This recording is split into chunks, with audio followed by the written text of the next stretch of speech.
बाद निकलना ही नहीं चाहिए था। वहां पर आखिर लड़की क्या कर रही थी, इस बात को पूछ रहे हैं होम मिनिस्टर। रंजना कुमारी जी हमारे साथ जुड़ रही हैं, विमेन राइट एक्टिविस्ट हैं, बहुत वोकल आवाज रखती हैं इन सब मुद्दों पर। रंजना जी, मतलब क्या उम्मीद करी जाए? 24 घंटे तक एफआईआर नहीं हुई, कोई अरेस्ट नहीं हुआ, और मैसूरू में गैंग रेप के बाद वहां के गृह मंत्री एक तो विक्टिम को ब्लेम कर रहे हैं, कह रहे हैं वो लड़की कर क्या रही थी 7 बजे के बाद वहां पे, और उसके साथ साथ रेप जैसे जघन्य अपराध को, इस शब्द को इतने हल्के में इस्तेमाल कर रहे हैं, कह रहे हैं कि राजनीति में कांग्रेस मेरा रेप करने की कोशिश कर रही है। देखिए, ये अपने आप में बहुत गंभीर बात है कि होम मिनिस्टर जिम्मेदारी लेने के बजाय, ये कहने की बजाय कि लॉ एंड ऑर्डर की व्यवस्था में क्या कहाँ कमी रह गई थी, मैं उसको पूरा करूंगा, या जो अपराधी हैं उनको गिरफ्तार किया जाएगा, वो उल्टे सीधे बातें बोल रहे हैं। बहुत बेहुदा बयान है कि लड़की 7 बजे के बाद क्या कर रही थी। क्या सारी लड़कियां 7 बजे के बाद अपने आप को घर में बंद कर लें? क्या माँ बाप लड़कियों को ताला लगा दें? ये किस तरह की बयानबाजी, और लगातार इस तरह की बयानबाजी की वजह से यही लोग जिम्मेदार हैं, ऐसे ही होम मिनिस्टर जिम्मेदार हैं जिसकी वजह से कि प्रांत में और देश में रेप बढ़ रहा है। क्योंकि ये लोग जिम्मेदारी लेकर के और ये कहने की बजाय कि एक भी ऐसी घटना बर्दाश्त नहीं की जाएगी, गैंग रेप की घटना हुई है और ऐसे में वो बच के निकलना चाहते हैं, दोषारोपण कर रहे हैं विपक्षी पार्टियों पर। ये किस तरह का दोषारोपण है और किस तरह की घटिया बेहुदा बयानबाजी है कि आप कह रहे हैं कि कांग्रेस के लोग उनका रेप करना चाहे। रेप का मतलब जिस व्यक्ति को नहीं पता हो, उसको राज्य का होम मिनिस्टर बनने का कोई अधिकार नहीं है। जो राज्य में शासन कायम नहीं कर सकता है, जिसकी पुलिस इतनी नकारा है, उस तरह के होम मिनिस्टर को वहां रहने का कोई अधिकार नहीं। उनको इस्तीफा देना चाहिए। और जो अगर ये इस काम को नहीं कर सक रहे 7 बजे के बाद, क्या उनको मालूम नहीं कि देश भर की लड़कियां आज नौकरी कर रही हैं आईटी सेक्टर में, और बेंगलोर जैसे शहर में जहाँ की हर नौजवान लड़का लड़की काम के लिए निकलता है और रात में देर घर पहुंचता है, वहां इस तरह की बात करने का क्या मतलब है? मैसूरू की ये घटना है, और जिस तरीके से हम अभी वही दिखा रहे थे, अपने सहयोगी हमारे दीपक हमें यही बता रहे थे कि वहां पर कोई स्ट्रीट लाइट नहीं, कोई पुलिस का बंदोबस्त नहीं। रंजना जी, बहुत बहुत शुक्रिया हमसे जुड़ने के लिए। वृंदा अरीके भी हमारे साथ जुड़ रही हैं, बेंगलुरु से विमेन राइट्स एक्टिविस्ट हैं। वृंदा जी, होम मिनिस्टर हैं कर्नाटका के, और कहते हैं कि लड़की क्यों बाहर निकली थी। ये जो माइंडसेट है, इसी की वजह से ऐसे लोगों को बढ़ावा मिलता है।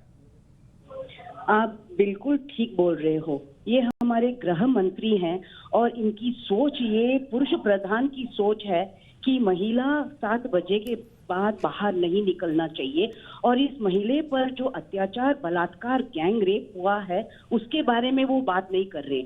इनको सवाल पूछना चाहिए कि 7 बजे के बाद मेरा पुलिस किधर था? 7 बजे के बाद क्यों वहां पेट्रोलिंग और बीट पुलिस गायब थे? 7 बजे के बाद वहां डिस्ट्रिक्ट के एडमिनिस्ट्रेशन में से कोई भी वहां नहीं थे। और ये कोई जगह नहीं है कि आसपास लोग नहीं जाते हैं। ये चामुंडी हिल की क्या कहते हैं, वहां पे एक टेम्पल है और बहुत से लोग आते जाते रहते हैं, और उधर से कुछ दूर ही एक रिंग रोड भी है।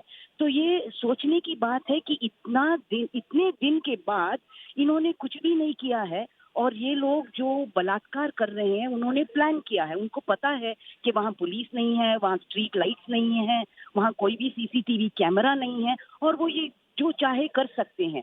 तो पुलिस को हम निंदा ठहराते हैं, और गृह मंत्री को माफी मांगना चाहिए, क्योंकि ये उस औरत के ऊपर, औरत को निंदा कर रहे हैं, और उनकी जो जवाबदारी है उसके बारे में कुछ बात नहीं कर रहे हैं। और ऐसे गृह मंत्री को बात करना ठीक नहीं है। माफी मांगना ही चाहिए, और उनके पुलिस को और दोहराना चाहिए कि आप ये सब ठीक करिए। वहां पे आपका गरुड़ा क्यों नहीं चल रहा था? वहां पे आपकी बीट पुलिस क्यों नहीं कुछ काम कर रही थी? और माफी तो मांगना चाहिए, क्योंकि इनकी वोट सिर्फ पुरुषों ने नहीं दी है, महिला ने भी वोट दिया है इनको। एक बार आप महिला से जी माफी मांगो।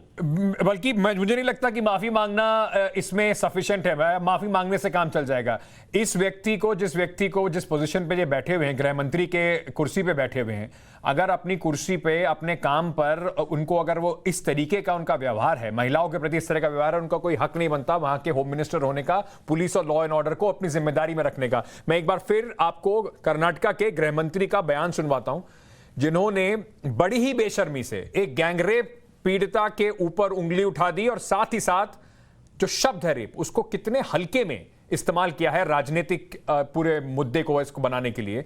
सुन लीजिए जरा।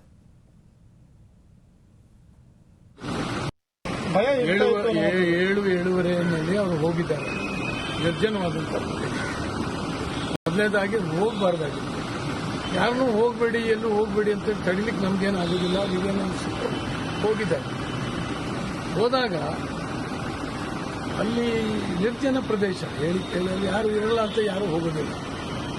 ಅವಾಗ ಒಂದು ಮಾತು ಹೇಳಿದ್ರು, ಅಲ್ಲಿ ಗರುಡಾವಾನ ಅದು ಇದು ಅಂತ ತಿರುಗಾಡಬೇಕಾಗಿತ್ತು ರಸ್ತೆ. ನಾನು ಇವತ್ತು ಹೋಗ್ತಾ ಇದ್ದೀನಿ, ಅಲ್ಲಿಗೆ ಅಧಿಕಾರಿಗಳ ಜೊತೆ ಚರ್ಚೆ ಮಾಡಿ ಎಲ್ಲಿ ಲ್ಯಾಪ್ಸಸ್ ಇದೆ ಅಂತೇಳಿ ಕೂಡ ಚರ್ಚೆ ಮಾಡಿ ಮುಂದಾಗಿದೆ.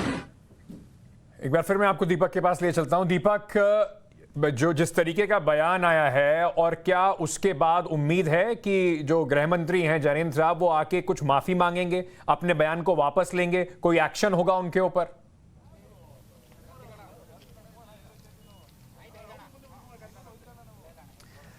बैंगलोर में हमारे संवाददाता कुछ देर पहले उनसे यही प्रश्न उनसे पूछा था, तब उन्होंने बोला था कि हमने ऐसा स्टेटमेंट किया ही नहीं। फिलहाल मैं आपको अभी लाइव विजुअल्स दिखा रहा हूं। हमारे कर्नाटक के महिला एवं शिशु मंत्री शशिकला जोले अभी यहाँ पर क्राइम सीन विजिट कर रहे हैं। उनसे भी हम पूछेंगे कि ऐसा जो स्टेटमेंट होम मिनिस्टर ने बताया है कि क्या वो सहमत रखते हैं ऐसी स्टेटमेंट से, और हम जरूर उनसे भी ये प्रश्न पूछेंगे कि अब विमेन और चाइल्ड वेलफेयर डिपार्टमेंट और मिनिस्ट्री से होते हुए क्या वो सो मोटो एक्शन इनिशिएट करेंगे अपने ही सरकार की मंत्री के खिलाफ। तो हमें देखना होगा कि गवर्नमेंट ऐसे रिएक्शन को कैसे लेती है।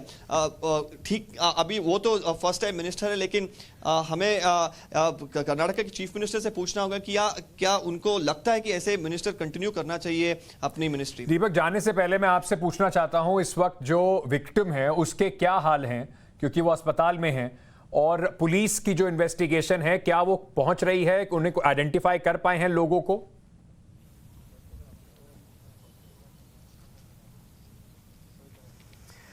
जो लेटेस्ट जानकारी हमें दिया जा रहा है, हमें बताया जा रहा है कि अबाउट 20 से 25 लोगों को क्वेश्चन किया जा रहा है। अभी भी उनको जीरो इन या यही लोग है ऐसा कुछ इंफॉर्मेशन नहीं मिला है। यहाँ पे जो सेलफोन टावर्स हैं वहां से बहुत सारा डेटा उठाया जा रहा है कि 6 और 8 बजे के बीच जिन्होंने कॉल किया था उनकी इन्वेस्टिगेशन जारी है, और जो विक्टिम है वो अभी भी हॉस्पिटल में है। डॉक्टर्स बता रहे हैं कि कंडीशन अभी स्टेबल है, लेकिन अभी भी बहुत सारे इंजरीज होने के कारण वो 1 या 2 दिन हॉस्पिटल में ही रहेगी। इस कारण पुलिस की इन्वेस्टिगेशन में भी थोड़ी डिले हो रही है, क्योंकि वो उनकी स्टेटमेंट के बिना उनके स्टेटमेंट के इन्वेस्टिगेशन थोड़ी दिक्कत आ रही है, क्योंकि यहाँ पर सीसीटीवी नहीं है 1-2-3 किलोमीटर में, और यहाँ पर जो सर्कमस्टेंशियल एविडेंस है वो भी बहुत कम है। चलिए, गनीमत है कि कम से कम वो महिला, उनकी जान पे कोई खतरा नहीं है। दीपक, बहुत बहुत शुक्रिया हमसे जुड़ने के लिए।